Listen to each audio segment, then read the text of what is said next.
The largest paramilitary forces in the country, the CRPF has decided to give financial assistance to personnel who get injured during operations.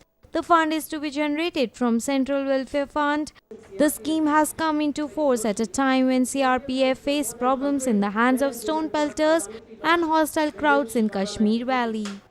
What the Home Minister said is what exactly we are also telling our boys, that it should be to the least use, in extreme contingency only, not otherwise, which is actually what is happening today.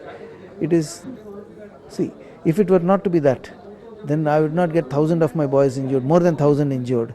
More than 1,000 of them are injured and some of them very badly injured, for whom I have actually announced some compensation today.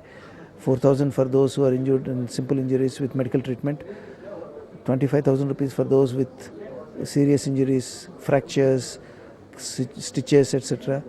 50,000 rupees for those who are hit by bullets and by grenades, which are being used in Srinagar, and 1 lakh for those who get disability of anything, of any limb.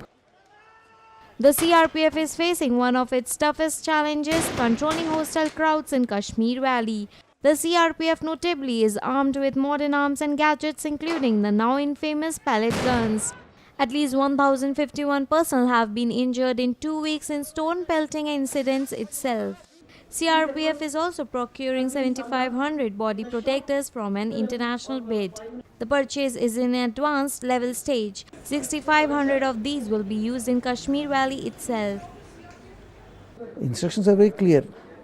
Least pressure to be used in the most taxing of situations.